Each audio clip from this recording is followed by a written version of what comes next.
Welcome back to Cycling Unboxed, and today I'm going to be doing a close-up walk around of the new Scott Addict. The model we have here specifically is the RC10, so it comes with the Ultegra group set and the one-piece bar and stem.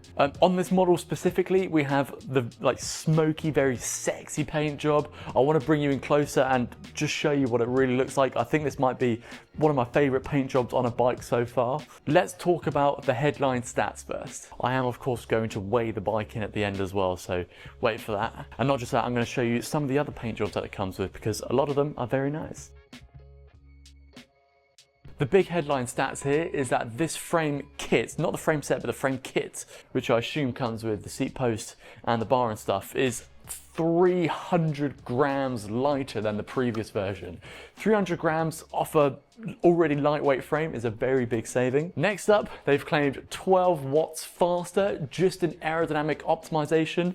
There's a few bits and bobs in here that I can see that they've copied from their Scott foil, and obviously some of that's going to come from the handlebar as well. 12 watts is quite a big number, so I'm going to assume they did that testing at maybe 50, 55 kilometers an hour, but it does still work at lower speeds. Apparently it's 36% more comfortable, which once again is a large number, but when we get to the seat posts and stuff, you'll see maybe that is also true as well. And finally, 34 millimeters of tire clearance, which is massive. Excellent work there, Scott. Big tire clearance, everyone loves it. And already the tires look quite chunky on here. They're a 28mm tire, but they blow out very wide. So let's start with the carbon layup, because that's apparently how they've got this so much lighter. So first of all, they've changed the way that they do the molding on the inside of the bike. So there's essentially no wasted carbon in there. There's no folds, there's no extra resin and things like that. There's less pieces, there's less carbon, there's less resin, and apparently it's more hollow inside. So apparently, like at the ends of the fork and things like that, there's less carbon. It's more hollowed out around the edges. So there's weight savings there. Also, the clamp here is a lot smaller. I know GC Performance weighed in the seat post clamp here and it came in like 9 grams, whereas you compare that to an SL8 that came in at 23. It's a small thing, but when you just add up all these little bits, that's how they've got to 300 grams lighter. But let's start at the top. Here's their new one-piece cockpit. It's got a slightly strange shape. It's almost like a pair of horns on a ball. It kicks out and then flares a little bit.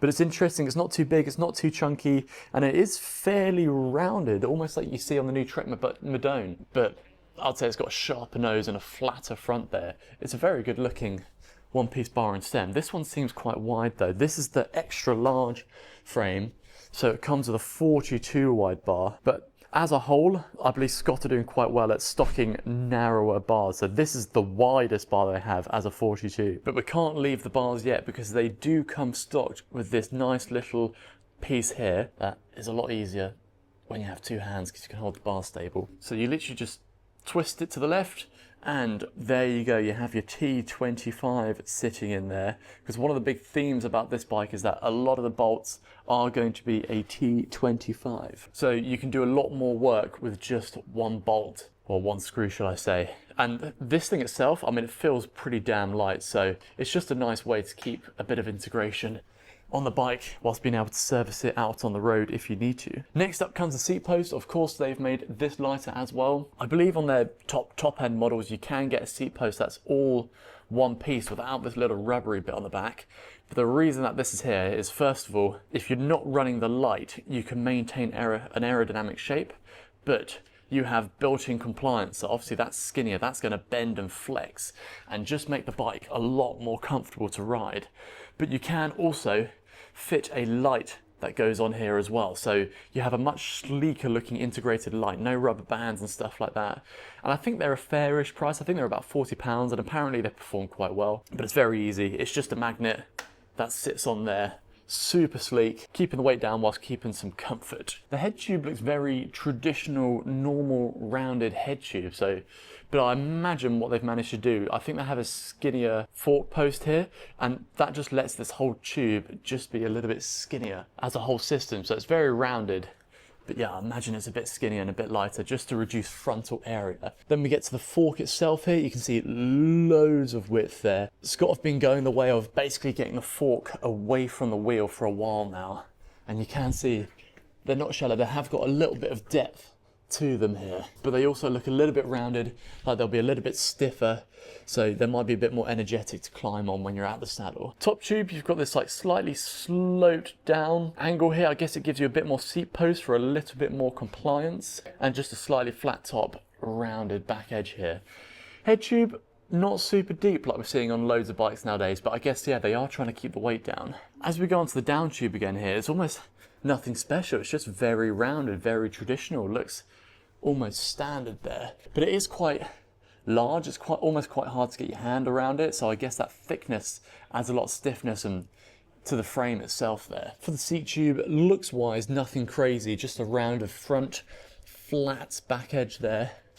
But the rear stays, here's where they've copied some things from the Scott RC, it seems like. So it's very hard to see on camera, but the sharpest front leading edge here isn't pointing forwards, it's pointing inwards towards the wheel here. So on the Scott RC, they found that this setup, throwing the air into the rear wheel, was found to be faster than just throwing the air around it, which is very interesting, and they've obviously copied that here. Now, if you're an aerodynamics nerd and understand why that is, please let me know why throwing that air into the wheel might be faster. I'm not totally sure why. In terms of the way it connects, they've just kept this very small here, as little as possible, and it is a drop seat stay, so it's meant to be a little bit more compliant, a little bit more aerodynamic. On the front of the seat post here, may not need the use of fiber grip because you have this grippy, sandpapery front nose here. I've seen this on a few bikes. They're kind of rare. Well, they've stocked a one-piece rear derailleur hanger. For me, I actually like them. I find it does improve the shifting a little bit. It just makes it slightly more crisp and saves a smidge of weight. Really small thing, but I think it makes a bit of a difference to the shifting. Bottom bracket, press fit 86. So you get a nice wide shell with that, so you get lots of stiffness from the bottom bracket.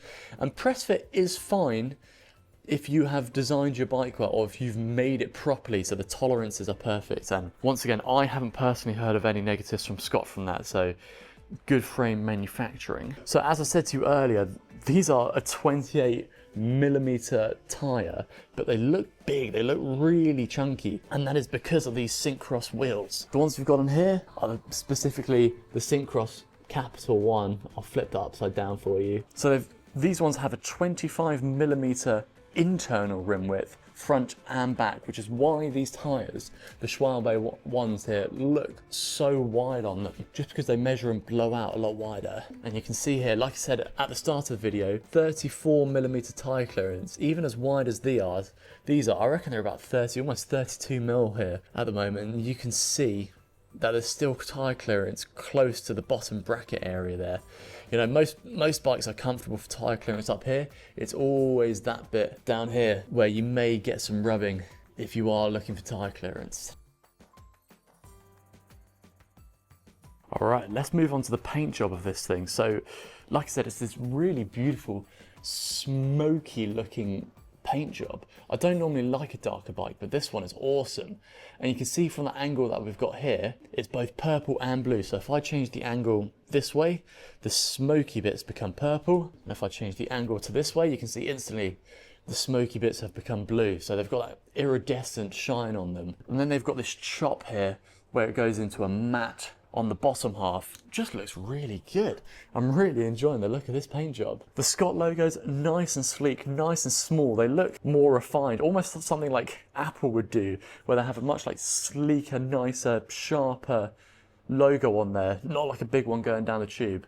I do actually like a big logo, but this looks just as good. And the same with the rest of their little logos, nice and sleek and smart, rather than being big and shouty in your face. Makes the bike look a little bit more sophisticated. You can see on this specific paint job a lot of the carbon layup on the front here, and it's really lovely. Only on the front edge, this stops about here where you can see the rest of the carbon, but on the front edge here, I love seeing a little bit of raw carbon, how your bike is made. And this one has got a bit of it. Another paint job they've got is this icy blue effect here. Same again with the gloss up front, matte on the bottom. Another one that I really love, just like a silvery icy blue, that one. This one here, a little bit more boring, just a plain grey, no matte shop. This one here, matte with like a sparkly inside. Once again, I think a little bit more boring, these two. Love this one. And then there's this one right here, which is this mustard yellow. Also awesome. I think I'll take the smoky one over this one, but it's still a fantastic looking colour here. Something a bit showy, but also still quite tasteful. Okay, let's weigh this thing in. Like I said, this is in frame size extra large, so it might almost be too big for me even, but let's weigh it in. So, no pedals, no bottle cages, no front mount, but rest of it is built up as a normal bike. Okay, that is coming in light. Right there, I have got 6.95 kilos. Once again, without pedals, so you can put your 200 to 250 grams on top of that. But for an Ultegra level bike in size extra large, that is rather impressive if you ask me. Essentially, this bike just makes it very easy to stock it as a light bike. I reckon you could probably get a lighter saddle if you run a lighter saddle with carbon rails. Yeah, lightweight pedals. I know these wheels are quite light, but really there's not much more weight to add onto this bike. So yeah, just a heads up, it is tubeless at the moment, these wheels, so they are set up tubeless. So you will be saving a bit of weight there, don't have the inner tubes in. So there it is, guys. In my eyes, this is a really beautiful bike. I'd love to get my hands on and ride one of these to see what it's like. I do love a climbing bike with a lot of aerodynamic properties. They're generally nearly as fast as their aero bikes, but they just feel really good underneath the body when you're climbing in them. This is one of those ones that are very exciting, and I think price range wise are very competitive. This one here is 6,499. I'll double check that it'll be on the screen here for you, but 6,499 for a sub 7 kilo bike without pedals is awesome. For most other brands, you are paying over £10,000 for that kind of weight. So yeah, I love it, but competitively priced, I think. Anyway, guys, if it was up to you, out of those paint jobs, which one would you choose? I think for me, it has to be the smoky one. Then the icy blue one and the mustard yellow one comes joint second for me, but they look really good. I'm happy that Scott have got some good looking paint jobs at the moment. If there's any further questions that you don't think I've answered and I've missed, feel free to put them in the comments below. I'll do my best to answer them. Or you can find me over here on Instagram. You can message me privately there. Thanks to Pedalon for letting me to come film here with them and show this bike to you. But I've been Jason. This has been Cycling Unboxed. I'll see you in another video.